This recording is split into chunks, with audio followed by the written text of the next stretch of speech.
Do you feel the vibes?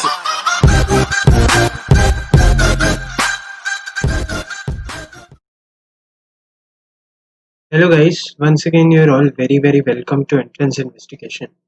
तो guys आज के वीडियो में we are going to discuss straight lines की हम जल्दी रिवीजन कर लेंगे so that आप अपने पेपर में अगर स्ट्रेट लाइन का कोई भी क्वेश्चन आता है तो उसे फटाफट with in the required time limit easily कर सकें. तो गाइज बहुत इंपॉर्टेंट चैप्टर है क्योंकि this is the fundamental chapter for coordinate geometry. हालांकि इसकी वेटेज उतना ही इम्पोर्टेंस शायद ना रखे जितना सर्कल, पैराबोला, एलिप्स, हाइपरबोला का हमारे आईआईटी जेईई के पेपर में होता है या जेईई मेन या जेईई एडवांस. ठीक है, पर ये एक फंडामेंटल चैप्टर है जिसका यूज आएगा आपके हर आगे आने वाले चैप्टर में इन कोऑर्डिनेट ज्योमेट्री स्पेसिफिकली.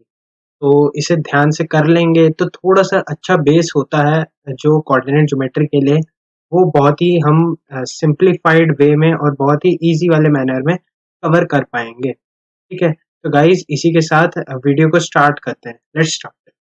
तो सबसे पहले straight line quick revision series का फर्स्ट वीडियो आ रहा है, मैथमेटिक्स फॉर आईआईटी जेईई. चलिए दोस्तों स्टार्ट करते हैं. हाँ जी, तो देखिए इसमें क्या है, थ्योरेटिकल रिवीजन होगा, ठीक है, एंड देन प्रॉब्लम सॉल्विंग होगा. ठीक है, ठीक है. ये अराउंड 40% टाइम लेता है और ये अराउंड 60% टाइम लेता है. इसको ज़्यादा वेटेज इसलिए दिया जाता है क्योंकि क्वेश्चन प्रॉब्लम ही आएगी आपके पेपर में. बट इस वीडियो में ये वाले पार्ट को कवर किया जाएगा and in the further upcoming videos हम इसके बहुत सारे क्वेश्चन करेंगे. ठीक है, हर चैप्टर के लिए हम ऐसे करेंगे कि एक दिन थ्योरी रिवाइज कर ली और नेक्स्ट डे प्रॉब्लम्स कर ली. इससे क्या होगा कि अराउंड 60 डेज में हमारा सिलेबस बहुत ही अच्छे तरीके से रिवाइज हो जाएगा और फिर उसके बाद जेईई मेन में दिक्कत नहीं आएगी. ठीक है, और वैसे भी जेईई मेन इतना मुश्किल नहीं होता है जितना मतलब बनाया होता है लोगों ने. ठीक है, तो चलिए स्टार्ट करते हैं. सबसे पहले होता है डिस्टेंस फार्मूला.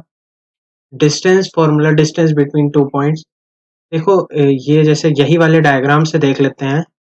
ये देखिए हमारे पास एक पॉइंट है x1 y1 और एक दूसरा पॉइंट है x2 y2. इनके बीच का डिस्टेंस ऑब्वियसली इन दोनों को ज्वाइन करने वाली लाइन के अलोंग होगा. ठीक है, तो उसी के हिसाब से I can make a triangle, right angle triangle बनाया है. ठीक है, जिसमें ये वाला एंगल मेरा लेट से थीटा है. ठीक है, डजेंट मैटर क्योंकि राइट एंगल ट्राइंगल है. आई नो कि ये वाला y कोऑर्डिनेट्स का डिफरेंस वाला डिस्टेंस है. ये तो बहुत ही स्टैंडर्ड कोऑर्डिनेट ज्योमेट्री जो 7th 8th क्लास के बच्चे को भी समझ आएगा कि अगर ये वाली लेंथ y2 है, पूरी वाली यहाँ से लेकर के यहाँ वाली लेंथ y2 है और यहाँ से लेकर के यहाँ वाली लेंथ y1 है, तो इन दोनों के बीच का डिस्टेंस y2 माइनस y1 होगा. सिमिलरली यहाँ से यहाँ तक का x2 है, यहाँ से यहाँ तक का x1 है, तो यहाँ से x2 माइनस x1 होगा. तो अब इसी ट्राइंगल में देख लेते हैं. This is equivalent to a triangle with coordinate with side lengths as y2 minus y1 and the other sense this is x2 minus x1, right? So this is distance d and this d can be written by the Pythagoras theorem as x2 minus x1 square plus y2 minus y1 square और इसका under root. ठीक है, तो अगर कभी भूल जाओ कि डिस्टेंस फार्मूला क्या है, हालांकि मतलब इतना खराब नहीं होना है कि भूल जाओ ऐसी चीज़ों को, तो ये वाला लॉजिक लगता है इसमें.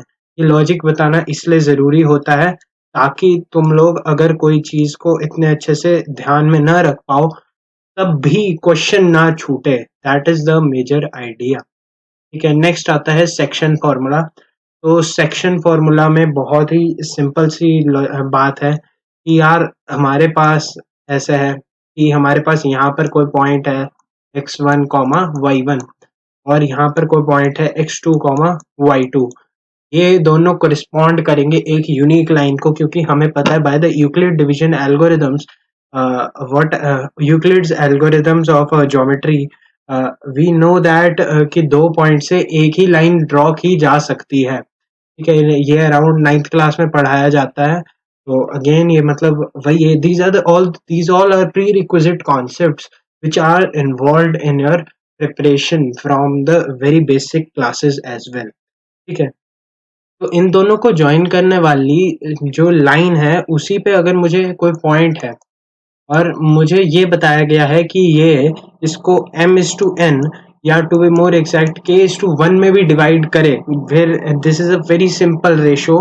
तो x coordinate would be equal to mx2 plus nx1 upon m plus n।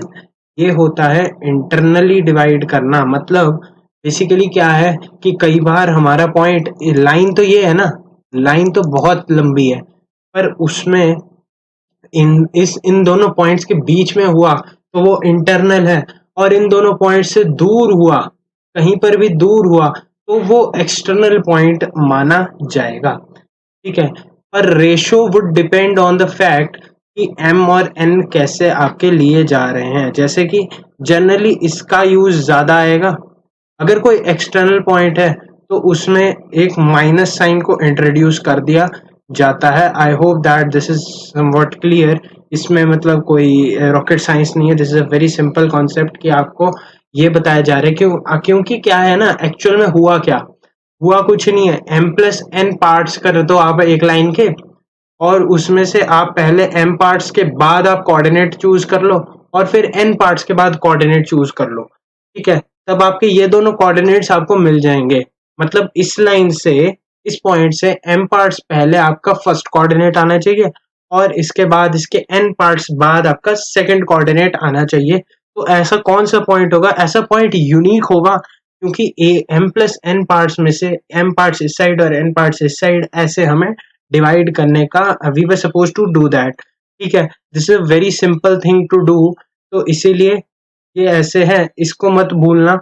मतलब ये दोनों चीजें भूलना तो लिटरली पाप ही है। ठीक है, इसके बाद मूव करते हैं अगले वाले पॉइंट पर। नेक्स्ट पॉइंट मूव करते हैं, चलिए। तो कहता है कि when coordinates of points A B and P are given at ratio in which is to be determined the formula of internal division. ठीक है, तो बेसिकली क्या होता है ना, ये कहना क्या चाह रहा है इस फिगर के हिसाब से, देखो ए बी पी ये वाली लाइन, अगर मैं इस फिगर को इधर ड्रॉ करूं, ठीक है, let me draw it here, कि ये ए पॉइंट है, ये बी पॉइंट है और ये पी पॉइंट है, जिसके अक्रॉस हमें कैलकुलेट करने के लिए बताया गया है। तो वी हैव टू फाइंड कि in which ratio B divides the point. मतलब we have to calculate m/n। To be more exact, generally हम k/1 करते हैं, और k कुछ m/n फॉर्म का आता है, जिसको हम इधर बैक सब्स्टिट्यूट कर देते हैं, तो m/n। मतलब k का कई बार जैसे जनरली मतलब कोई भी वैल्यू आ सकता है, मतलब 2 भी आ सकता है और हाफ भी आ सकता है, 3/2 आ सकता है।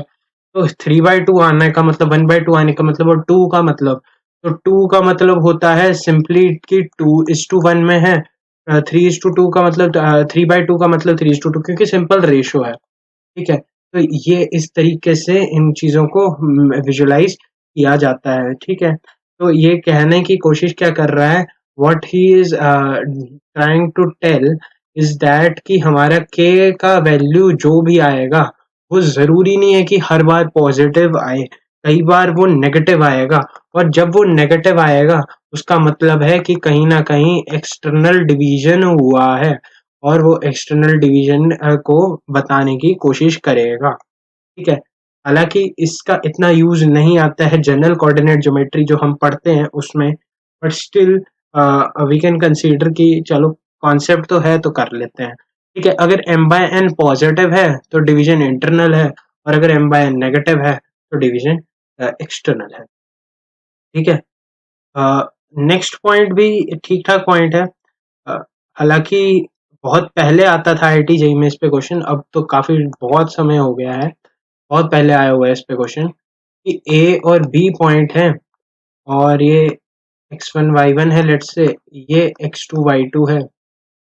ठीक है, लेट्स से कोई पी पॉइंट है, alpha comma beta, which divides it in the ratio m/n, और वहीं पे एक क्यू पॉइंट है which is gamma comma delta, and that divides it externally in the ratio m। ये ऐसे आएगा m/n। ठीक है, तो m/n एक्सटर्नली डिवाइड कर रहा है। तो इस केस में जो हमारा पॉइंट P है, और जो हमारा पॉइंट क्यू है, they are said to be harmonic conjugate with respect to the coordinates या with respect to the line A B. Segment A B के रिस्पेक्ट में पी और क्यू को हार्मोनिक कॉन्जुगेट कहा जाता है। एक थ्योरेटिकल पॉइंट है, नॉट टू बी रिमेम्बर्ड, ऐसा कोई बहुत ही जरूरी नहीं है। मैथमेटिकली ये वाली चीज याद भी रख लोगे तो प्रूव कैसे करना है, प्रूव इसमें एक्सटर्नल डिवीजन का फॉर्मूला लगाओ, इसमें इंटरनल डिवीजन का फॉर्मूला लगाओ, एंड यू विल रियलाइज कि तुम्हें ए पी ए बी और ए क्यू एच पी यानी कि हार्मोनिक प्रोग्रेशन में मिल जाएंगे। बहुत ही इजी है, कुछ भी दिक्कत वाली बात नहीं होनी चाहिए। ठीक है, इसके बाद अगले पॉइंट पर मूव करते हैं। नेक्स्ट पॉइंट है सेंट्रॉइड। ठीक है, इन सेंटर। ठीक है, एंड इसके बाद एक सर्कम सेंटर होता है। ठीक है, और एक ऑर्थो सेंटर होता है। ठीक है, ये चार कॉन्सेप्ट तुम्हें पता होने चाहिए। वैसे तो ये सॉल्यूशन ऑफ ट्रायंगल में कवर किया जाता है, बट ये इम्पोर्टेंट किस लिए है, क्योंकि इस साल आईटी जेई यानी कि जेई मेन में हमारे पास इन चारों में से मतलब ऑर्थो सेंटर तो शिफ्ट में पूछा गया है। ठीक है, और ऐसे ही मतलब सेंट्रॉइड सभी को निकालना आता होता है, कईयों को ऑर्थो से। अगर आपको मीनिंग पता है ना इन चारों चीजों का, तो आपसे अगर वो सवाल पूछ ले कि find the coordinate of the ortho centre, तो आप उसे बहुत ही इजीली, बहुत ही सिंपली निकाल सकते हैं, क्योंकि एक्चुअल में बस इसका मीनिंग पता होना जरूरी है। ठीक है, जैसे कि इन सेंटर क्या है, इन सेंटर हमारा इंटरसेक्शन ऑफ एंगल बाइसेक्टर्स है, और उसका हमारा फिजिकल सिग्निफिकेंस पता होना भी उतना ही इम्पोर्टेंट बन जाता है। Sorry, just a moment, wrong. हाँ, तो ये कह रहा था मैं कि जो इन सेंटर है, ठीक है, जो हमारा इन सेंटर दिया गया हो, तो किसी भी ट्रायंगल के लिए जब उसके अंदर हम एक सर्कल को इंस्क्राइब करें, इंस्क्राइब इन सेंटर, अंदर, इन वर्ड से ही पता चल रहा है कि अंदर है। ठीक है, तब क्या होता है कि यहाँ पर हमारा जो सेंटर है वो इस ट्रायंगल के जो एंगल्स हैं ना, जो एबीसी एंगल मतलब एंगल्स हैं जो ट्रायंगल के हैं, उनको डिवाइड करता है इक्वली। यानी कि ये लाइन लेट से इन सेंटर्स आई, तो A I, B I and C I, they these three are angle bisectors। ठीक है, ये एंगल बाइसेक्टर्स हैं, और एंगल बाइसेक्टर्स हैं तो इसीलिए इनका ऐसे डिवीजन होता है कि these are of subsequently angles को ऐसे डिवाइड किए करते हैं। ठीक है, क्योंकि यहाँ वाली लेंथ्स बराबर हो जाती हैं, और उसके हिसाब से अगर हम इन ट्राइंगल्स में देखें, अगर मैं इन ट्राइंगल्स की बात करूं, अगर मैं यहाँ से, ये देखो ये परपेंडिकुलर डाला, तो मुझे पता है कि एक साइड कॉमन है और हाइपोटेन्यूज है। ठीक है, ये वाली लेंथ और ये वाली लेंथ बराबर है क्योंकि सर्कल की रेडियस है। ठीक है, तो हाइपोटेन्यूज साइड और एक राइट एंगल दोनों में है। क्यों? क्योंकि किसी भी वो टेंजेंट लाइन की, कोई भी साइड टेंजेंट लाइन की तरह एक्ट करेगी, और सेंटर से जब हम उस पे कोई भी लाइन खींचेंगे तो वो परपेंडिकुलरली एक ही पॉइंट पर इंटरसेक्ट करती है। ये बेसिक ज्योमेट्री का कॉन्सेप्ट है, और इसलिए ये triangle, this triangle and this triangle are congruent, और इसी वजह से ये एंगल और ये एंगल भी बराबर हो जाता है। ठीक है, तो इसीलिए incentre is the intersection of the angle bisectors. ये वाली बात पता होनी चाहिए। ठीक है, इसके बाद सर्कम सेंटर क्या है कि तुम्हारा जो भी ट्राइंगल है, जस्ट अ मोमेंट। ठीक है, जो तुम्हारा ट्राइंगल है उसको बाहर से वो देखो, किसी भी सर्कल को बनाने के लिए 3 पॉइंट की जरूरत होती है, और जब वो 3 पॉइंट की जरूरत है तो हमें पता है कि क्योंकि हमारे पास ये 3 पॉइंट आ गए, बहुत ही मतलब रेलेवेंट सी बात है कि हमारे पास वो 3 पॉइंट हमें पता है।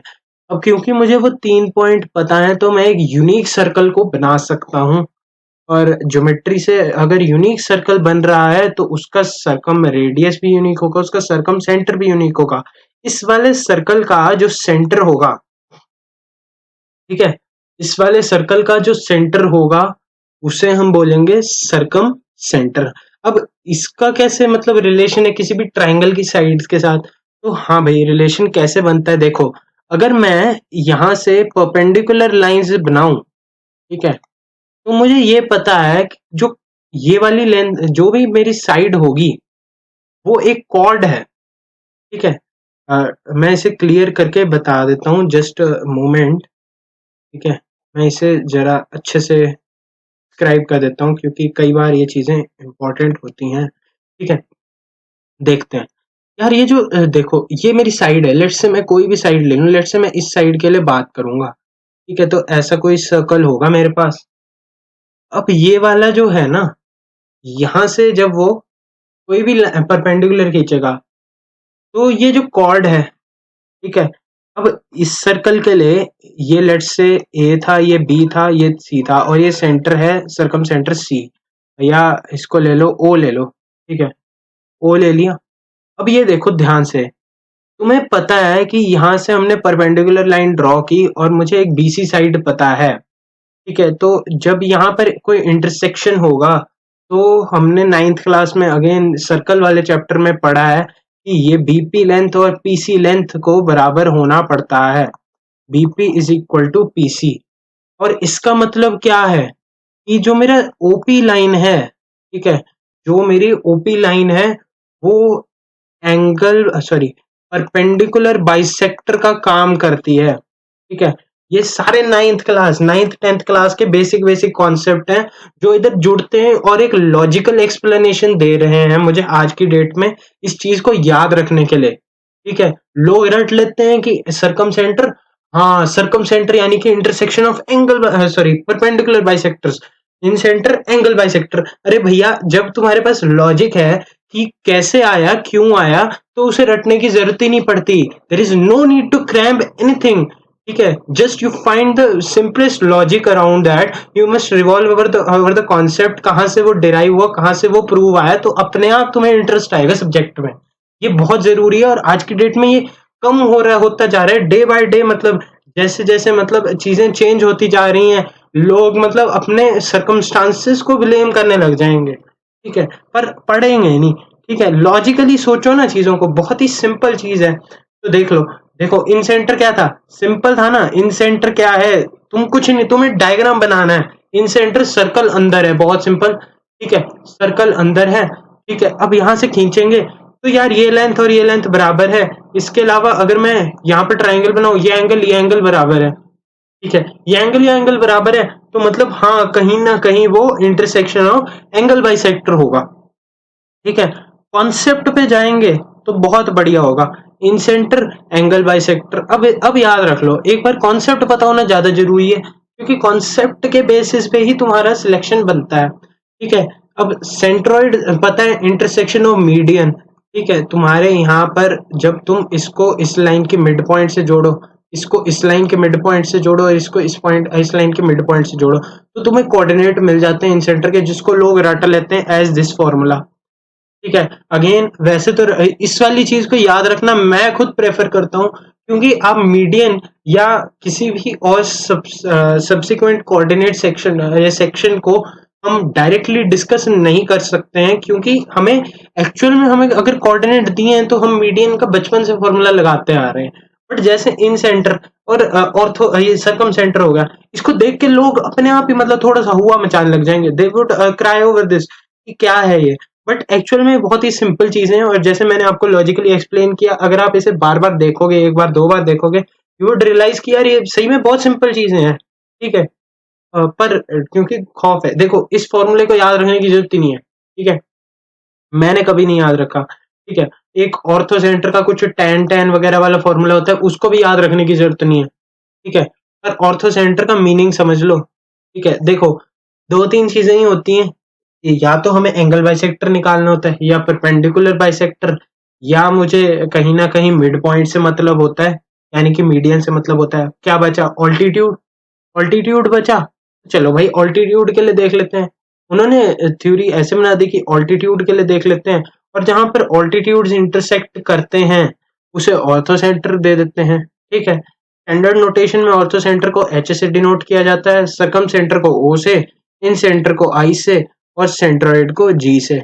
ये मतलब एसओटी यानी कि सॉल्यूशन ऑफ ट्रायंगल जैसा चैप्टर है। ठीक है, अगर तुम उसमें इंटरेस्ट पाओगे ना तो तुम्हें ये वाली बहुत ही सिंपल चीजें दिखने लग जाएंगी। They would be very very simple for you guys.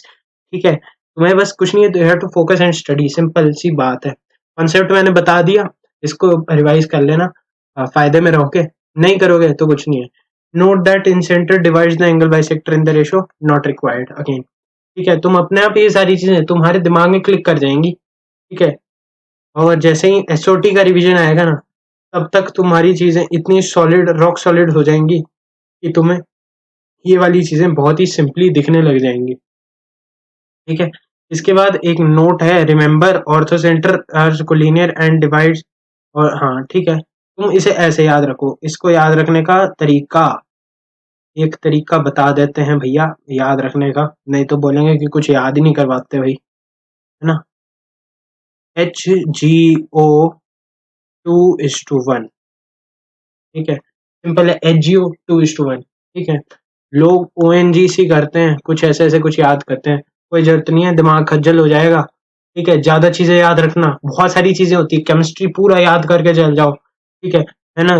Physics में इतनी चीजें हैं जो मतलब तुम्हारी प्रैक्टिकल एविडेंसेस हैं। ठीक है, फॉर्मूला बेस्ड होती हैं कई चीजें बिल्कुल, और ऐसा भी नहीं है पर फिर भी बहुत जरूरी होती हैं कई चीजें कि पता हो। ठीक है, इसके बाद आता है हमारा ये वाला पॉइंट हो गया, और नेक्स्ट पॉइंट है कि in isosceles triangle these lie on the same line, और in equilateral triangle these all are the same point. यानी कि इक्विलेटरल ट्रायंगल, एक खास बात कि इक्विलेटरल ट्रायंगल तब भी दिया हो ना, हमेशा इजीएस्ट, अगर तुम्हें तीनों कोऑर्डिनेट दिए तुम्हारे ये चारों सेम होंगे इन सेंटर, सरकम सेंटर ये। ठीक है, तुम्हें इजी वे में क्वेश्चन को सॉल्व करना है, तुम्हें क्वेश्चन तो सॉल्व करना ही है, क्वेश्चन सॉल्व करना तुम्हारी फर्स्ट प्रायोरिटी है, बट उससे भी मतलब relatively at the same point it is important कि उसी क्वेश्चन को बहुत ही मतलब easily in a simple manner और फास्ट हो।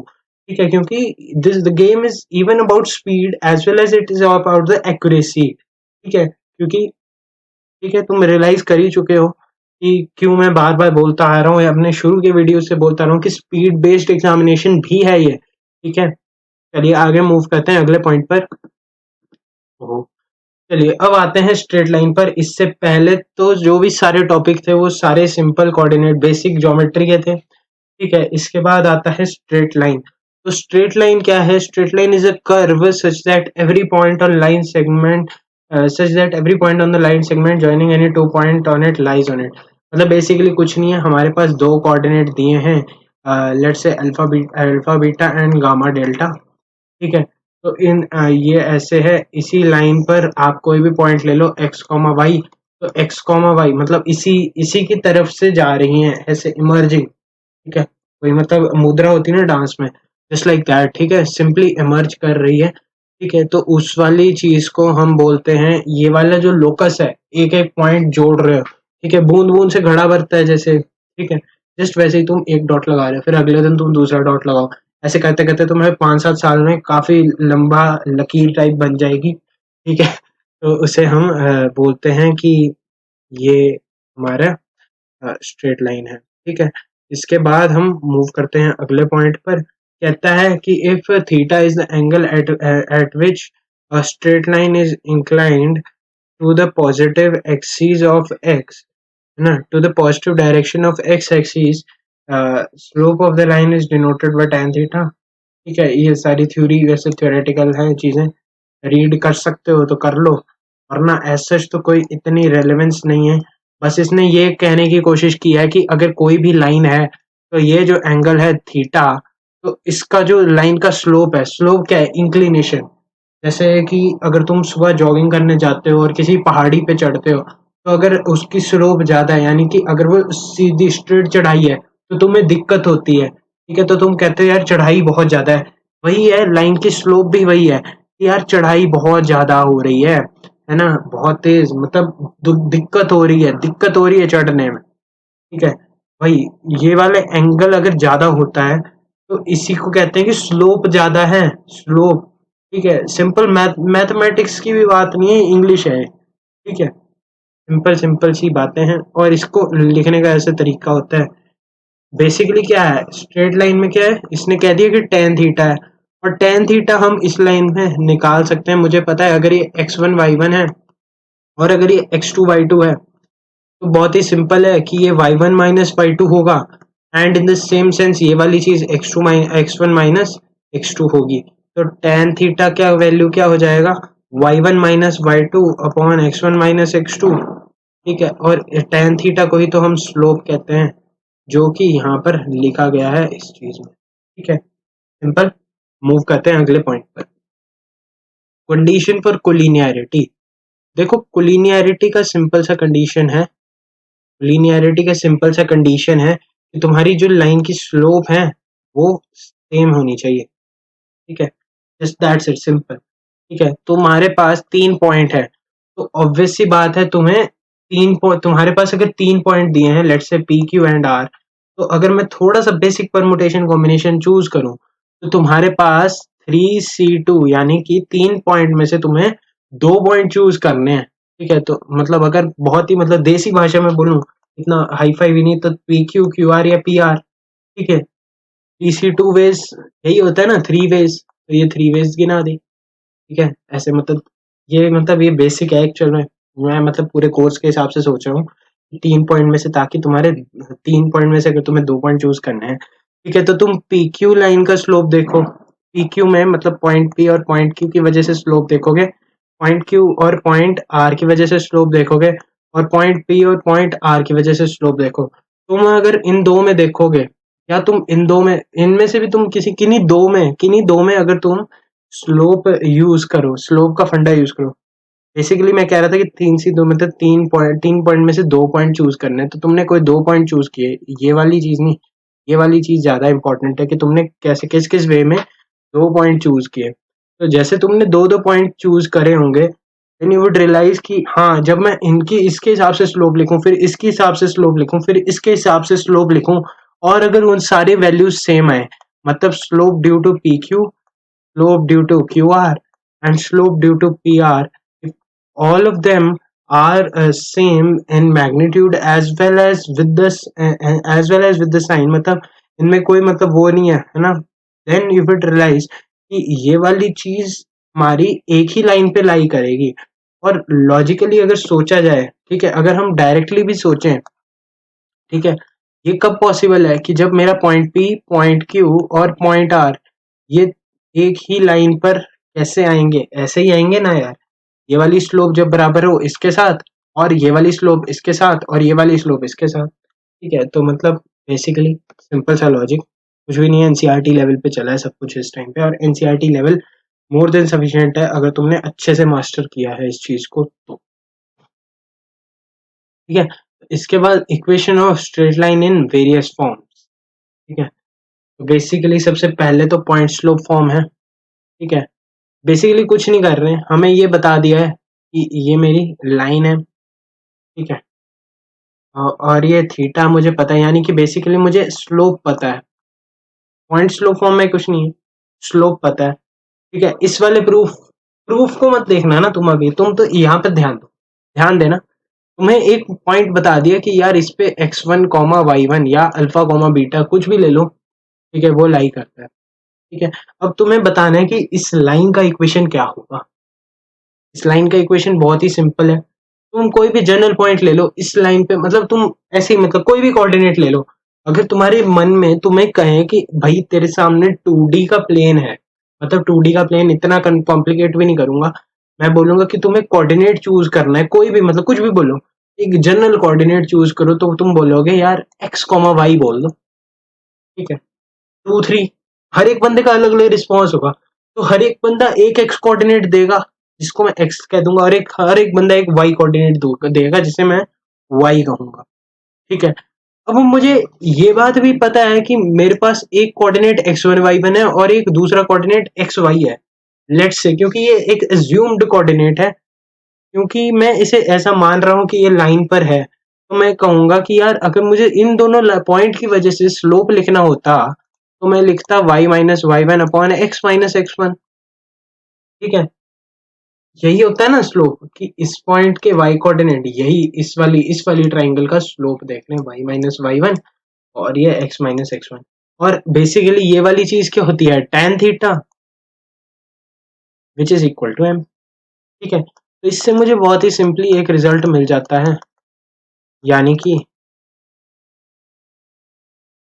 आई थिंक बोलने की जरूरत भी नहीं है, ये सब समझ आ रहा है, ये वाली चीज कैसे आती है ये समझ आ गया होगा। और अगर नहीं भी आया तो कोई दिक्कत नहीं है, इस चीज को याद रख सकते हैं, बहुत ही मतलब इम्पोर्टेंट बात चली है। ठीक है, अब उसने कहा कि भाई मैं तेरे को एंगल नहीं दूंगा, पर मैं मतलब वो जिद है, एक्चुअल में वो एग्जामिनर की जिद है कि उसने क्या चीज देनी है। ठीक है, उसने कहा कि मुझे मुझे तेरे से स्लोप भी निकलवानी है। और तो हमारा अप्रोच क्या है, हमारा अप्रोच सिंपल है, हमें एक्स कॉमा वाई यानी कि हमें कोई जनरल पॉइंट सोचना है लाइन पे। तो अगर बहुत ही क्रूड वे में सोचें, ठीक है, तो क्या बोलता मैं, हाँ, मैं बोलता कि अगर मुझे सोचना है, क्या सोचना है, मुझे सोचना है कोई भी पॉइंट, तो पॉइंट सोचने के लिए मैं दो तरह के देखो, दो तरह के स्लोप निकाल सकता हूँ। इस पॉइंट को ले लो और इस पॉइंट को ले लो, या इस पॉइंट को ले लो और इस पॉइंट को ले लो, जैसे 3C2 वेज पहले बताए थे। तो y माइनस वाई वन, मैंने इस पॉइंट और इस पॉइंट को लिया upon x minus x one, यही स्लोप है, let's say that is m।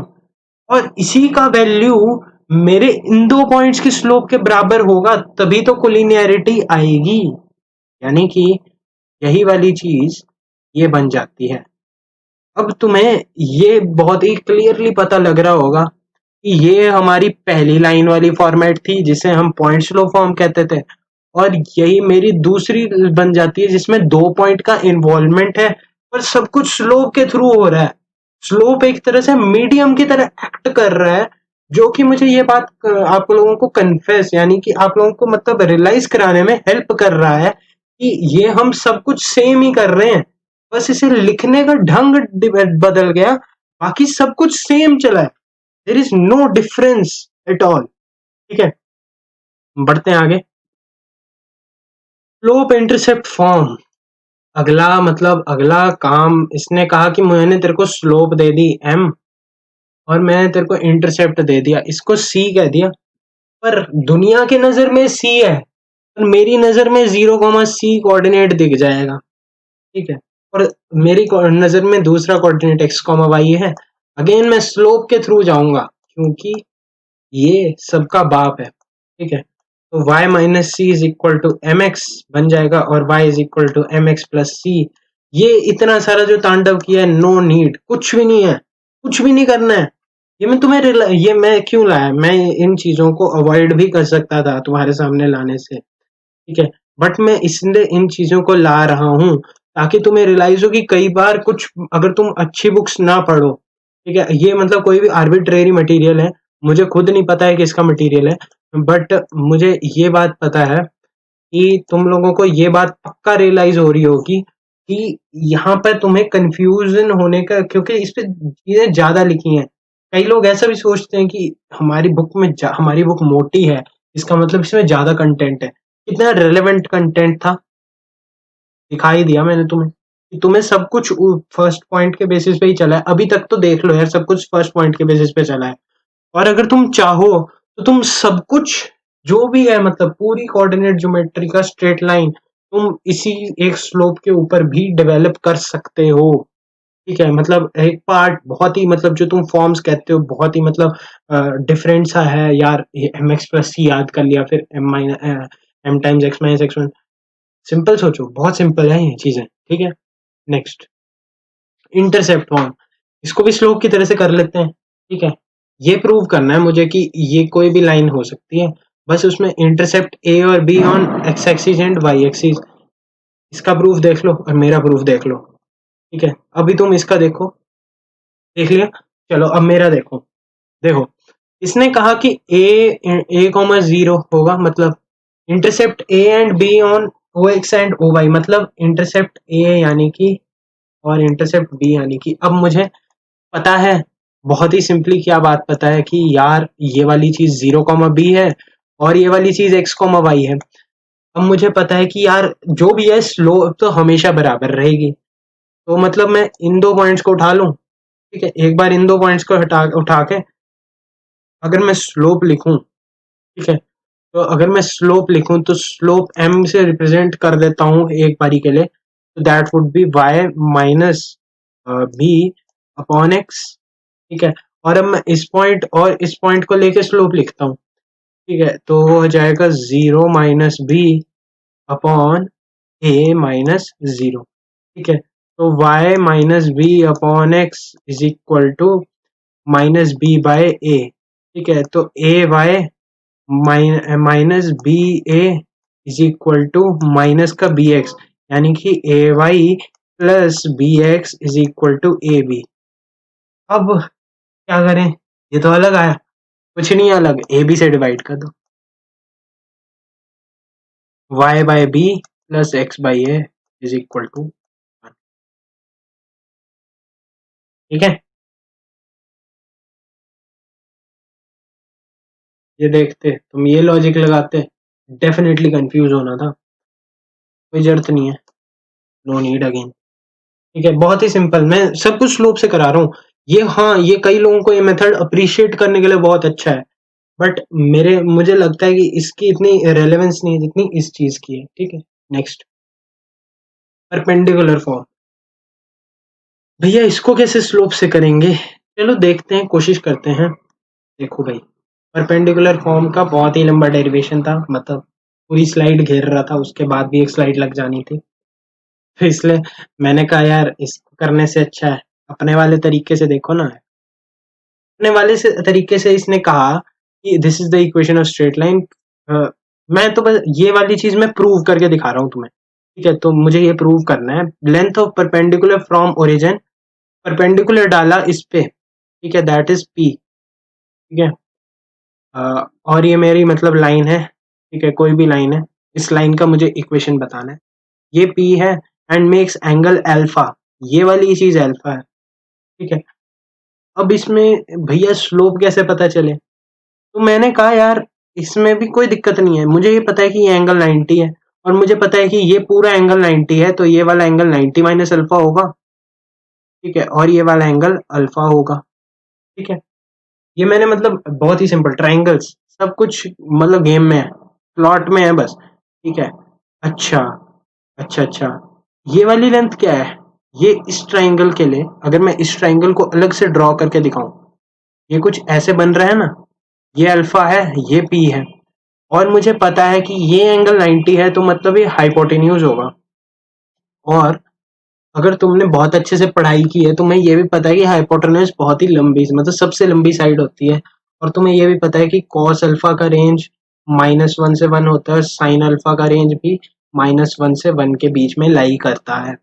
जब तुम्हें इतना सब कुछ बहुत ही सिंपल वे में पता है, तो तुम्हें ये पता है कि अगर मैं किसी भी, ये मतलब एक फ्रैक्शनल क्वांटिटी है, और मुझे पी ये वाली लेंथ पी से बड़ी है, और पी को अगर मैं कोई भी फ्रैक्शनल क्वांटिटी लेट से 0.1 से करूँ, तो वो नंबर बढ़ जाता है इन मैग्नीट्यूड। ठीक है, इतना सब कुछ देखने के बाद मैंने क्या इन्वॉल्व कराया तुम्हें, मैंने स्ट्रेट फॉरवर्ड कहा कि ये पी था, ये परपेंडिकुलर है, तो ये वाला बेसिकली क्या बनेगा, ये पी बाय कॉस अल्फा बनेगा। ठीक है, तो ये वाली चीज पी बाय कॉस अल्फा बनती है, और similarly on the similar terms ये वाला पी बेसिकली, अगर मैं इसको लेट्स से एल बोल दूं, तुम्हारे लिए और सिंपल कर देते हैं, तो इस ट्रायंगल में अगर मैं लिखूं कि साइन ऑफ अल्फा क्या होगा, तो वो होगा पी अपॉन एल, एल क्या होगा, पी अपॉन साइन अल्फा। ठीक है, तो जब तुम्हें इतना सब कुछ पता लग गया, तो तुम्हें ये भी पता लग गया कि यार मेरे पास ये वाला कोऑर्डिनेट है, ये वाला कोऑर्डिनेट है, और मैंने इंटरसेप्ट फॉर्म, मेरे पास इंटरसेप्ट है, तो मैं इंटरसेप्ट फॉर्म लगाता हूँ। ठीक है, तो मैं एक्स वाई, और एक्स के अंदर intercept p y cos alpha plus y upon p y sine alpha is equal to 1 कर देता हूँ, तो x cos alpha plus y sine alpha is equal to p. बस ये तुम्हें सॉल्व करके मिलेगा इधर से। ठीक है, परपेंडिकुलर फॉर्म भी मैंने बेसिकली, क्योंकि मैंने ये चीजें ज्योमेट्री से इंटरप्रेट की, और स्लोप का फंडा तो मुझे पता ही था, क्योंकि मैंने ये वाली चीज स्लोप के फंडे से ही लिखी है ये एज ए रिजल्ट यूज किया मैंने इसमें, इसलिए रिजल्ट याद करना इंपॉर्टेंट है, बट रिजल्ट कहाँ से आया वो मैं पहले बताने की कोशिश करता हूँ इन मैक्स टर्म्स। ठीक है, नेक्स्ट पॉइंट पर मूव करते हैं। पैरामीट्रिक फॉर्म ऑफ लाइन, ये भी बहुत ही अच्छी चीज है, इसको देखो यार। पैरामीट्रिक फॉर्म ऑफ लाइन को ऐसे हम इंटरप्रेट कर सकते हैं कि यार ये एंगल ऐसे ना कर कर what I can do is, वो सिंपल करते हैं तुम्हारे लिए। ठीक है, तुम्हारे पास ये वाली चीज पता है, तुम्हें ये एंगल अगर थीटा है और तुम्हें यहाँ पर कोई भी पॉइंट पता है x1 y1, ठीक है, तुम्हें ये चीज पता है, तुम्हें ये वाला कोऑर्डिनेट x y इंटरप्रेट करना है, और तुम्हें ये वाली बात बताई गई है कि इन दोनों के बीच का डिस्टेंस r है। ठीक है, कुछ नहीं, तुम्हें नहीं सोचना है कि तुम पैरामीटर पढ़ रहे हो, तुम ये सोचो कि तुम बहुत ही सिंपल ज्योमेट्री को इंटरप्रेट करने की कोशिश करो। ठीक है, ये ऐसे है, तो ये मुझे पता है कि r का वैल्यू कुछ भी होगा, x minus x1 square plus y minus y1 square blah blah blah, doesn't matter. तुम्हें थीटा पता है, तो तुम्हें इस ट्राइंगल में ये वाला कोऑर्डिनेट पता है x1 y1, तुम्हें ये x y पता है, और तुम्हें एक बहुत ही इंपॉर्टेंट बात क्या पता है कि तुम्हें ये थीटा पता है और तुम्हें r पता है। अब तुम्हें ये भी दिख रहा है कि ये r सबसे बड़ा है, ये एंगल, ये साइड लेंथ बहुत छोटे छोटे हैं, तो ये वाली लेंथ क्या हो जाएगी, r cos थीटा। जैसे वेक्टर रेजोल्यूशन करते हैं ना, फिजिक्स में वेक्टर पढ़ा है, तो वेक्टर रेजोल्यूशन किया, तो अगर मैं x को लिख दूं, x कोऑर्डिनेट, इसको मैं क्या लिख सकता हूँ x1, और x1 से r cos थीटा और आगे, x is equal to x1 plus r cos theta, y is equal to y1 plus r sin theta. क्यों, ये कैसे लिखा, देखो यार, यहाँ तक तो लेवल y1 था, अब ये वाली लेंथ r sin थीटा है, तो इस y का वैल्यू क्या आ जाएगा, y1 plus r sin theta. ये मेरे बेसिक पैरामीट्रिक कोऑर्डिनेट हैं जो मैं लाइन पर अप्लाई करता हूँ। ठीक है, और इसका यूज भी मैं करना दिखाऊंगा in the problem solving as well. ठीक है, पर अभी के लिए याद रख लिया, और इसको याद रख लिया, तो x minus x1 is equal to r cos alpha cos theta, and y minus y1 is equal to r sin theta. तो इसको ऐसे भी लिख सकते हैं, x minus x1 by cos theta is equal to y minus y1 by sin theta is equal to r। Just ऐसे straightforward लिख लिए। ठीक है, मैंने बहुत ही सिंपल टर्म्स में बताने की कोशिश किया है, होप आप लोगों को अंडरस्टैंड करने में कोई दिक्कत तकलीफ नहीं हुई होगी। ठीक है, देख लो, वैसे मुझे नहीं लगता इसकी कोई ज़रूरत है। ठीक है, इन्होंने भी शायद उसी तरीके से करने की कोशिश की, बट मैंने तुम्हारे लिए वेक्टर के थ्रू बहुत ही वेक्टर रेजोल्यूशन का एग्जांपल देकर अच्छे से बताने की कोशिश की है। आई होप आप लोग समझ पा रहे होंगे, तो अगर समझ आ रहा है तो लाइक वगैरह जरूर कर देना यार, कमेंट करके बताना कि तुम्हें वीडियोस कैसे लगते हैं मेरे। ठीक है ठीक है, चलो अभी तो बहुत टाइम बाद शुरू हो रहा है, वापस से पूरे जोश जुनून के साथ कंटिन्यू करता हूँ मैं अगले point. Position of point x1 y1 relative to the line ax plus by plus c equal to 0। ठीक है, तुम्हारे पास एक पॉइंट है और तुम्हें उसे लाइन के हिसाब से देखना है। तो अगर तुम्हें ध्यान होगा कि तुमने 11th क्लास में लीनियर इनइक्वालिटी नाम का एक चैप्टर पढ़ा होगा, जो अगर तुम एनसीईआरटी बुक पढ़ने वाले बनते हो, तो उसमें एक बात हमने बहुत ही मतलब क्रूड लैंग्वेज में बोलते हैं, जब हम ग्राफ बनाते हैं तो ये अगर इस तरीके से आ जाए कुछ, तो टुवर्ड द ओरिजिन आता है, और अगर दूसरी तरफ जाए तो अवे फ्रॉम द ओरिजिन आता है। ठीक है, तो बेसिकली किसी भी पॉइंट को, ये बेसिकली मैं इस चीज में यूज कम करता हूँ कि यार ये मैं, इसने कहा कि एक पॉइंट किस तरीके से है, बेसिकली ये रिलेटिव वर्ड का मीनिंग क्या है, तुम किस हिसाब से सोच रहे हो। ठीक है, तुम्हें ये कह दिया कि यार यहाँ पर है पॉइंट, यहाँ पर है, तो डेफिनेटली वो लाइन पे तो लाइन नहीं कर रहा, पर क्योंकि इसने वो वर्ड रिलेटिव यूज किया, तो मुझे किसी, मतलब अगर तुम रिलेटिव मोशन भी पढ़ते हो ना फिजिक्स में, तो उसमें भी तुम कहते हो कि relative to this point, relative to this person, यानी कि तुम्हारा कहने का मतलब है विद रिस्पेक्ट टू समथिंग, तो इसका अगर इसने कह दिया कि रिलेटिव टू लाइन, तो मतलब ये कहना चाह रहा है कि कहीं ना कहीं ओरिजिन को देखो, क्योंकि इसमें भी हम ओरिजिन देखते थे, अगर ओरिजिन उस पर लाई नहीं करता है तो। ठीक है, ये वाली चीजें वैसे प्रॉब्लम्स से बहुत अच्छे से समझ आती हैं, बट अगर प्रॉब्लम से ना करना हो तो मैं तुम्हें बहुत ही सिंपल सिंपल बता रहा हूँ कि फंडा क्या है ना। इसमें क्या है कि इसने रिस्पेक्ट में देखा, मैं इसको थोड़ा सा मॉडिफाई करके बताता हूँ। ठीक है, लेट्स से तुम्हारे पास एक पॉइंट नहीं है, तुम्हारे पास दो पॉइंट है, x1 कॉमा y1 और x2 कॉमा y2। जब तुम्हारे पास दो पॉइंट है तो तुम्हारे लिए कंपैरिजन बहुत ही सिंपल है। देखो, कोई भी लाइन है, इसकी एक तरफ x1 कॉमा y1 होगा और कहीं ना कहीं कोई दूसरा पॉइंट है x2 कॉमा y2। तुम्हें कुछ नहीं करना है, तुम्हें ax प्लस मतलब अगर तुम्हारे पास कोई भी पॉइंट दिया गया है, तुम्हें उसमें इस वाले एक्सप्रेशन, तुम तो बस इतने एक्सप्रेशन पे ध्यान दो, तुम ऐसे लिखो ax1 plus by1 plus c। ठीक है, और इसका साइन चेक करो। साइन चेक करने का मतलब पता है ना कि वैल्यू आई, कुछ वैल्यू आएगी 10 15 -2। ठीक है, तो वो साइन क्या है, प्लस पॉजिटिव है कि नेगेटिव है, कहाँ गया, हाँ, पॉजिटिव है या नेगेटिव है। जब तुम्हें रियलाइज हुआ तब तुम दूसरे पॉइंट को डालो, ax2 plus by2 plus c, मतलब इसका भी कोई वैल्यू आएगा और इसका भी साइन देखो। ये बात बिल्कुल ध्यान में रखना कि हो सकता है कहीं ना कहीं जीरो भी आ रहा हो, और जीरो आने का मतलब है वो इस इक्वालिटी को सेटिस्फाई कर रहा है, यानी कि वो इस लाइन पर लाई करता है। ठीक है, तो वैसे ये पॉइंट या तो पॉजिटिव आएगा या नेगेटिव आएगा।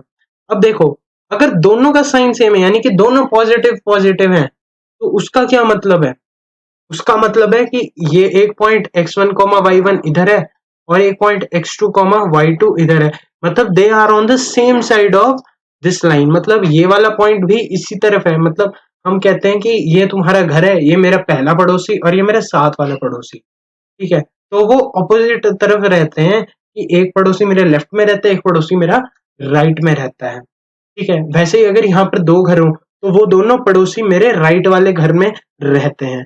ठीक है, ऐसे तुम इसे समझ सकते हो। ठीक है, चलिए नेक्स्ट पॉइंट देखते हैं, length of perpendicular from a point on the line. तो इसका भी बहुत सिंपल सा मतलब है, तुम देखो कि x1 x ये तुम्हारी लाइन है और यहाँ से तुम्हारा कोई भी x1 y1 पॉइंट है। जब तुम इस पे परपेंडिकुलर डालोगे तो तुम्हारा ये रिजल्ट आएगा। इसको मैं याद करने को बोलूंगा तुम्हें, क्योंकि इसका एक्चुअल में कोई मतलब सिग्निफिकेंट लॉजिक दिखता नहीं है मुझे, बट ये यूज आता है, प्रैक्टिकली यूज होता है। तो ठीक है, नेक्स्ट कहता है angle between two straight line in term of slope. तो इसको कहते हैं कि tan थीटा, मतलब theta is the angle included, theta included is m1 minus m2 upon 1 plus m1 m2 का मॉडुलस। ठीक है, देख लो कैसे आया, इसको भी विजुलाइज कराता हूँ। चलो, ये ले लो तुम्हारी एक लाइन, ये ले लो तुम्हारी दूसरी लाइन। तुम्हें मॉडुलस लगाना क्यों है वो सब बता दूंगा, ध्यान से सुनना। लेट्स से ये एंगल है अल्फा और लेट्स से एंगल बीटा, और अगर ये अल्फा है तो m1 ले लो, वो आ जाएगा tan अल्फा, और m2 ले लो, वो आ जाएगा tan ऑफ बीटा। ठीक है जी, तुम्हें ये एंगल चाहिए। ठीक है, अब इस ट्रायंगल में तुम ध्यान से देखो, इस एंगल का मीनिंग क्या है। अगर ये एंगल लेट्स से है डेल्टा या कोई भी और चीज देख लो यार, ऐसे देखो, इसे ले लो, लेट्स से तुम के ले लो या कुछ भी ले लो। ऐसे देखो, चलो ऐसे देखते हो तो ऐसे बहुत सिंपल लगेगा तुम्हें। ये ले लो थीटा, तुम्हें थीटा निकालना है। अगर ये थीटा है तो ये भी तो थीटा है, and by exterior angle property alpha is equal to beta plus theta. ठीक है, alpha is equal to beta plus theta. ठीक है, यानी कि थीटा क्या आ जाएगा, अल्फा माइनस बीटा। अब तुम tan ले लो, तो tan theta is equal to tan of alpha minus beta, वो होता है tan alpha minus tan beta over 1 plus tan alpha tan beta. ठीक है, तो अब ये यही वाली चीज मॉडिफाई हो जाती है m1 minus m2 over 1 plus m1 m2। ठीक है, अब इसमें हम पॉजिटिव नेगेटिव का क्यों सीन देखते हैं, इसमें यार पॉजिटिव नेगेटिव का एक्चुअल में सीन नहीं देखते। जब भी तुम किन्हीं भी दो लाइंस को ले लो, बी मान लो वो ऑब्ट्यूज लाइंस है, ठीक है, अगर तुम मान भी लो कि वो ऑब्ट्यूज लाइंस हैं, ठीक है, तो तुम्हें ये बात भी समझ आ रही होगी कि एक tan अल्फा है और एक tan बीटा है, अगर वो नेगेटिव भी हो जाता है तो कोई भी दो लाइंस अगर इंटरसेक्ट कर रही हैं, ठीक है, तो वो एक ऑब्ट्यूज एंगल सबटेंड करेंगी और कहीं ना कहीं वो एक एक्यूट एंगल भी सबटेंड करेंगी। तो अगर इसने लिखा होगा कि this theta is an acute angle, ये क्यों लिखते हैं? क्योंकि हमें हमेशा छोटे एंगल, हम we have to consider the acute angle only, क्योंकि जब हम एक्यूट एंगल कंसीडर करते हैं तो हमारा काम और हमारा वर्क बहुत ही सिंपल वे में कंप्लीट हो जाता है, हमें किसी और चीज की जरूरत ही नहीं, क्योंकि हमारे पास आंसर निकल गया। अगर हमें बोले कि फाइंड द ऑब्ट्यूज एंगल, तो तुम 180 से माइनस कर दो और तुम्हें वही ऑब्ट्यूज एंगल भी मिल जाएगा। बहुत ही सिंपल सा अप्रोच है, बहुत ही लॉजिकल है। और चलिए अगले पॉइंट पे मूव करते हैं। Condition for perpendicular and parallel lines, ठीक है, तो पैरेलल लाइंस के लिए क्या है, सिंपल सा लॉजिक है कि यार angle between two parallel lines क्या होता है, जीरो, ठीक है, तुम्हारी लाइंस कभी इंटरसेक्ट ही नहीं कर रही हैं, तो तुम्हारा angle between the two lines would be zero. और जीरो के लिए you can write m2 minus m1 is equal to zero, यानी कि m2 is equal to m1, simple. और जब स्लोप्स बराबर हैं तो तुम इसको लिख सकते हो कि these two lines are parallel. और अगर परपेंडिकुलर के लिए देखोगे तो तुम्हारा tan of included angle must tend to infinity, और इन्फिनिटी जाने के लिए तुम्हारा डिनोमिनेटर जो है इसी एक्सप्रेशन का, ये जो कि m1 m2 प्लस 1 है, that would tend to zero. तो m1 m2 जब -1 आ जाए, जब ये वाली चीज -1 आ जाए तो तुम्हारा कंडीशन सेटिस्फाई हो जाता है, ठीक है। तो ये हो गया पैरेलल लाइंस का डिस्कशन, और ये हो गया परपेंडिकुलर लाइंस का डिस्कशन। और तो नहीं कोई चीज है इसमें, नहीं है ना? तो हाँ, इसने एक बात कही, distance between parallel lines is this, ये तुम वैसे देख सकते हो, ठीक है, एज सच ये भी अच्छा रिजल्ट है, ठीक ठाक रिजल्ट याद रखने के लिए। एल्स आई वुड से कि अगर तुम्हें ax प्लस बी वाई, यानी कि let's say 3x plus 2y plus 5 is equal to zero है, इसके तुम्हें कोई पैरेलल लाइन लिखनी है, तो तुम लिखोगे 3x plus 2y plus lambda या plus c is equal to zero. ये इसके पैरेलल लाइन बन जाती है, ठीक है। इसमें क्या है, ये कोफिशिएंट बस सेम होने चाहिए, ठीक है, मतलब इनका रेस्पेक्टिव कोफिशिएंट सेम होना चाहिए, ठीक है। चलिए अगले पॉइंट पे मूव करते हैं। परपेंडिकुलर के मैं बता ही दिया, m1 m2 -1 होता है, ठीक है।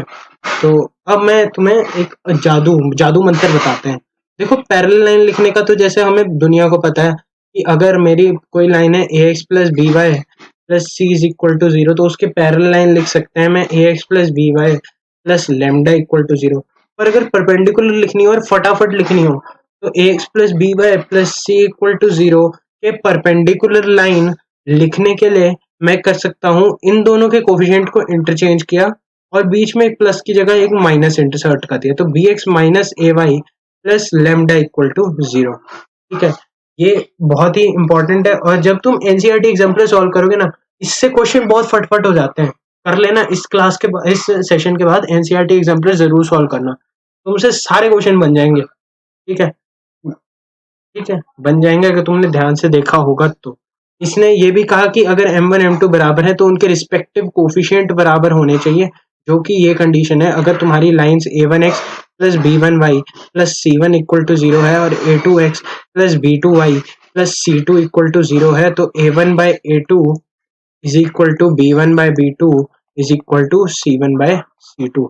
ये एक इम्पोर्टेंट पॉइंट जो कि याद रखने वाला है, ठीक है। इसने ये भी एक बात कही कि ये दो लाइंस परपेंडिकुलर हैं, तो तुम कुछ नहीं है, तुम्हें ये चीज याद रखने की जरूरत नहीं है, तुम इधर से चुपचाप स्लोप देखो, तो इसका स्लोप फटाफट देखना आना चाहिए।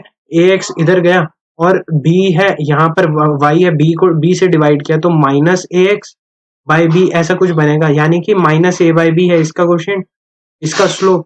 और इसका स्लोप क्या है, इसका slope similarly minus a dash by b dash आ जाता है। तो जब इन दोनों का प्रोडक्ट करें तो minus a by b times a dash by b dash, इन दोनों का सब प्रोडक्ट -1 आना चाहिए, और जिससे मुझे ये रिजल्ट मिल जाता है a dash plus b b dash, minus था ना यहाँ पर भी, is equal to zero.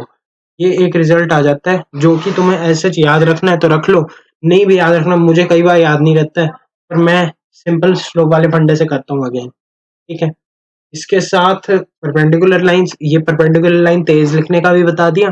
Condition of concurrency, तीन लाइंस कंकरेंट कब है, यहाँ पर C1 होगा ना, यहाँ पर C1 होगा, ये तीन लाइन कंकरेंट है जब ये कंडीशन सेटिस्फाई हो रही है। ठीक है, ऑल्टरनेटिवली इसने कह दिया कि अगर तुम्हें ये कुछ मिल जाए, बेसिकली हम इसे वेक्टर्स में ज़्यादा यूज़ करते हैं जब हमें कोई भी दो प्लेन के हिसाब से वेक्टर के थ्रू जाना हो ना, कि एक प्लेन में दो वेक्टर लाई करते हैं, तो कोई भी vector can be written as lambda A vector plus mu B vector, ऐसे कुछ भी होता है। ठीक है, जो हम वेक्टर 3D में डिस्कस करेंगे, बस उसी का एक एक्सटेंडेड वर्जन की तरह यूज कर सकते हैं इसे। ठीक है, वैसे नॉट रिक्वायर्ड। ठीक है, नेक्स्ट पे मूव करते हैं।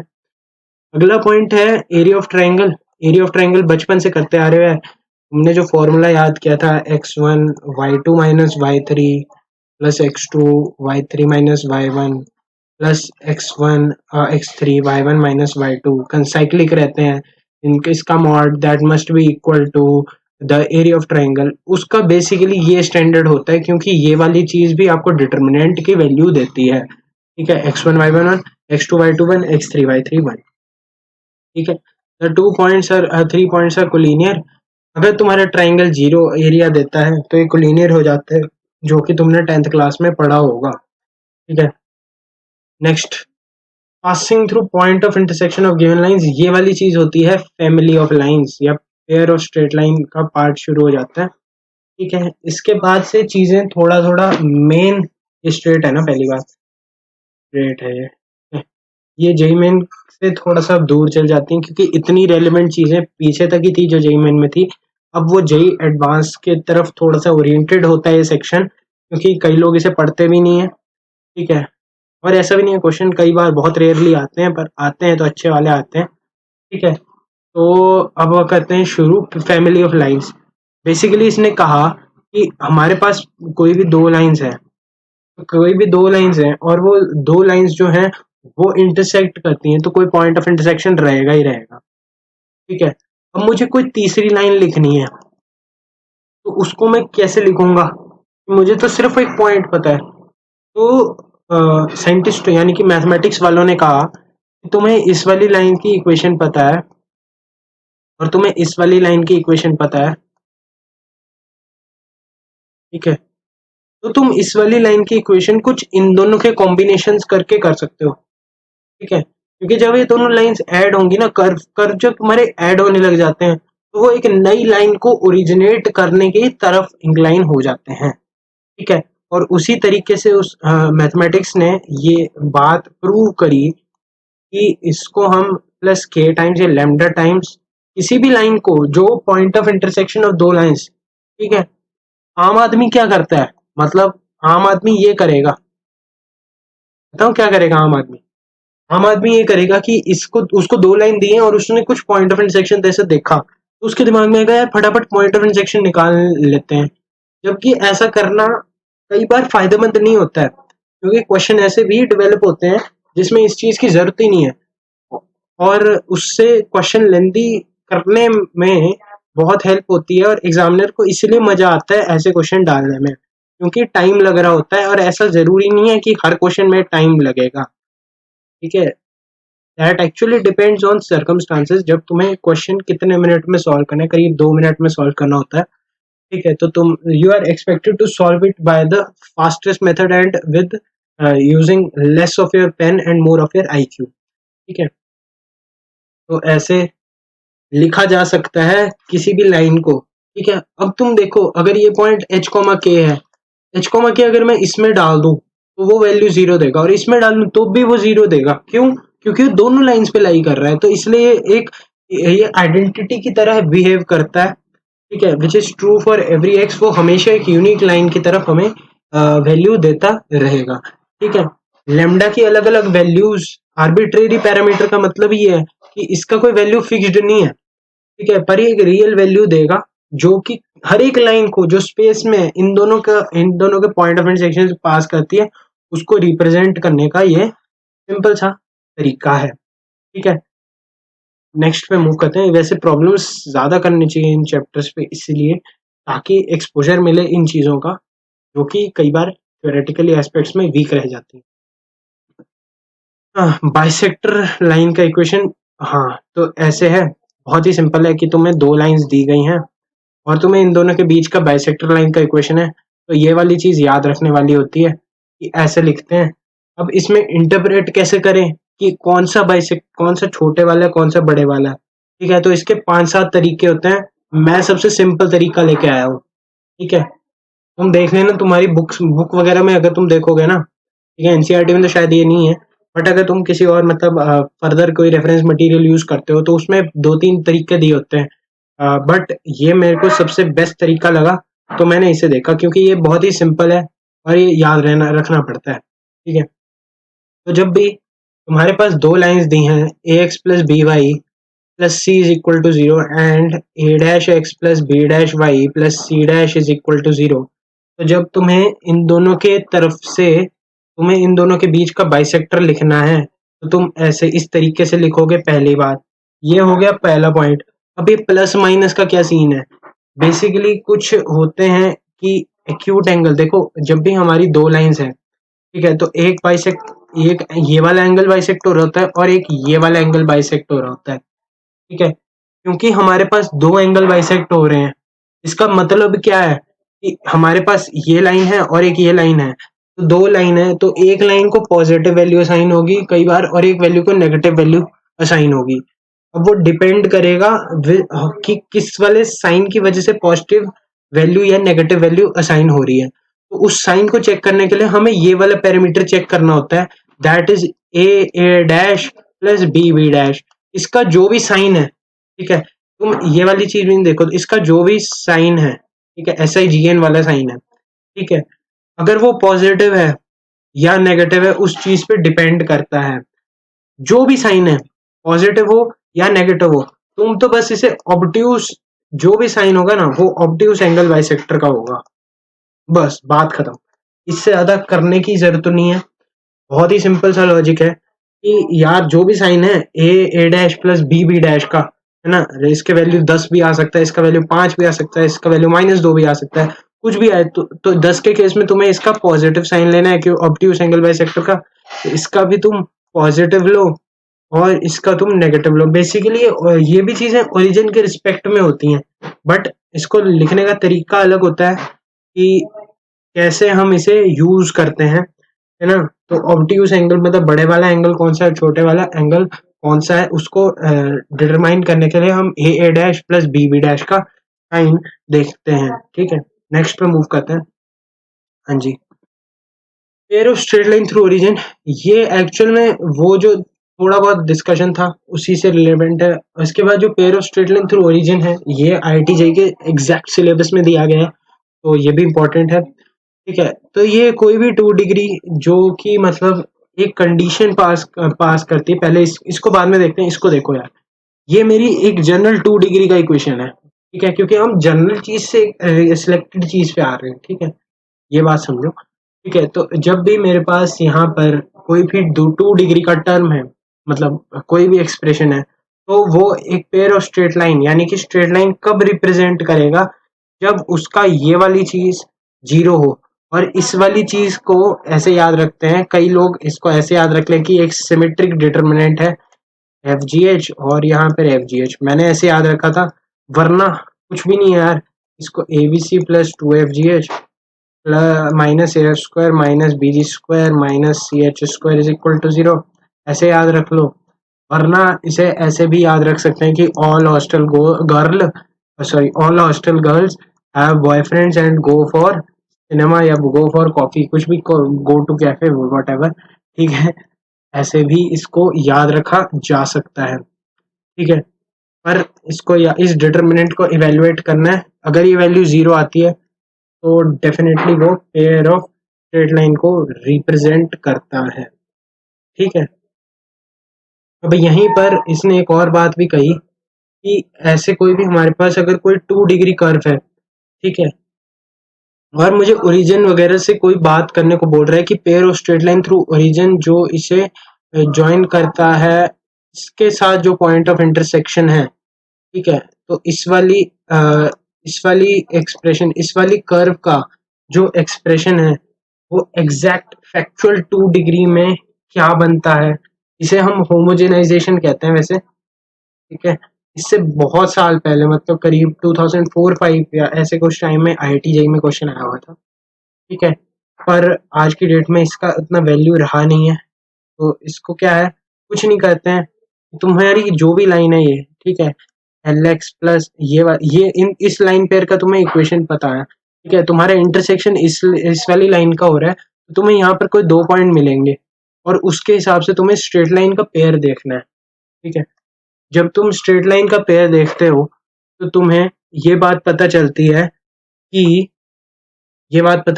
है कि जो हमारे पास ये है ना, ये पॉइंट्स हैं, ये जो पॉइंट्स हैं ये जब ज्वाइन करेंगे ओरिजिन के साथ तो हमें एक लाइन पेयर की इक्वेशन मिलती है।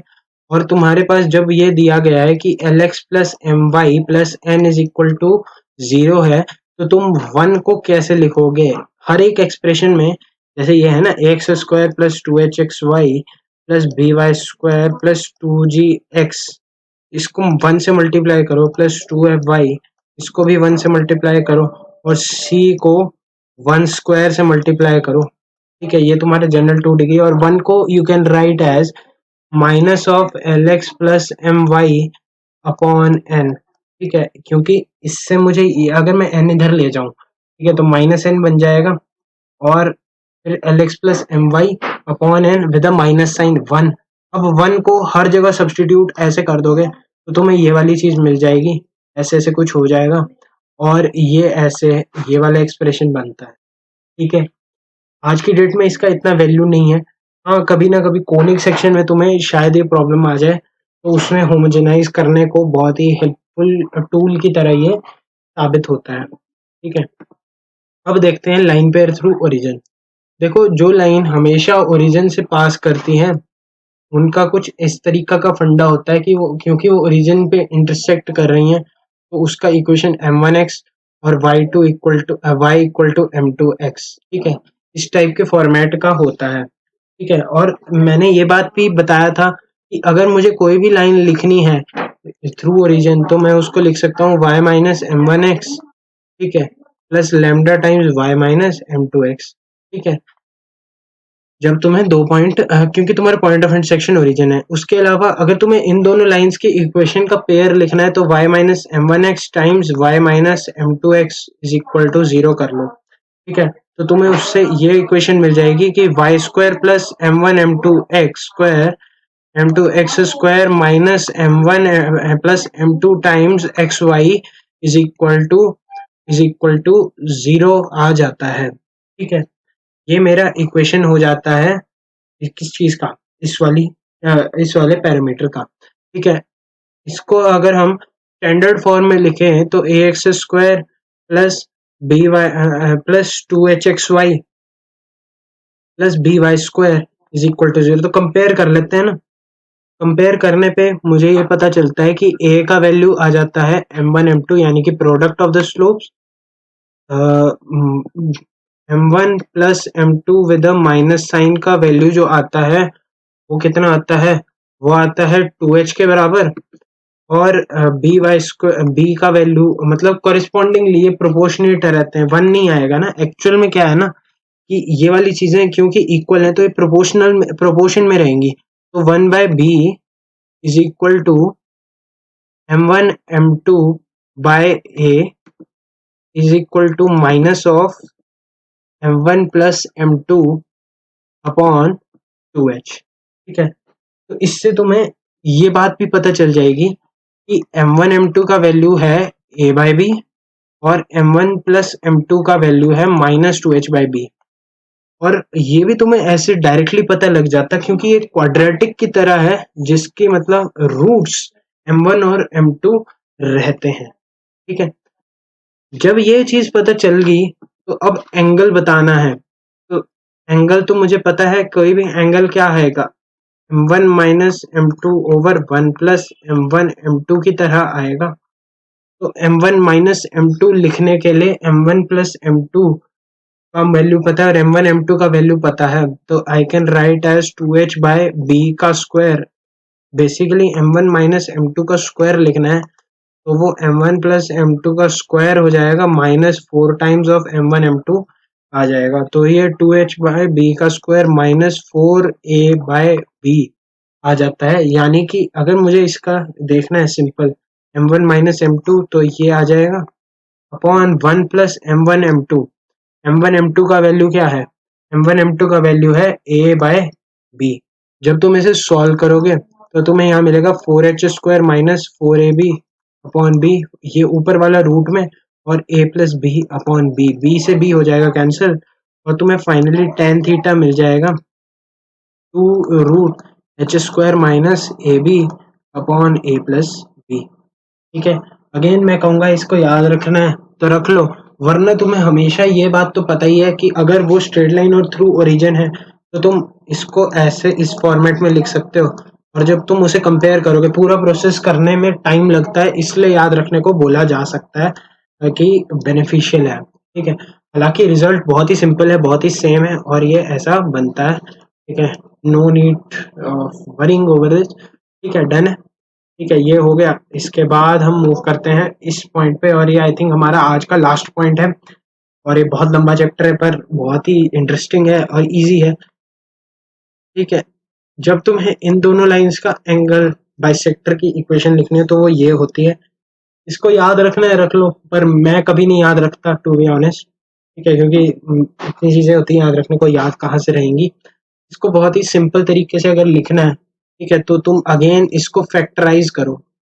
कैसे करोगे? ठीक है, तुम डिवाइड कर दो इसे ए एक्स स्क्वायर से। ठीक है, या एक्स स्क्वायर से जब तुम इस इक्वेशन को डिवाइड करोगे तो a plus 2h y upon x plus v into y upon x का स्क्वायर इज इक्वल टू 0 आ जाता है। ठीक है, और मुझे पता है कि अगर कोई भी स्ट्रेट लाइन है, लेट्स से ये होगा क्योंकि वो ओरिजिन से पास कर रही है। ठीक है, तो M square B M square plus 2h M plus A is equal to 0। ठीक है, यही मेरी स्ट्रेट लाइन है। ठीक है, जिसके दो रूट m1 m2 थे, जिसका हमने डिस्कशन किया, यही है। अब इसको मैं अगर फैक्टराइज कर लूं, ठीक है, तो ये कुछ इस तरीके से बनेगा y minus M one X, यानी कि y बाय एक्स माइनस एम वन और y बाय X minus M two is equal to 0, इस टाइप का बनेगा ना।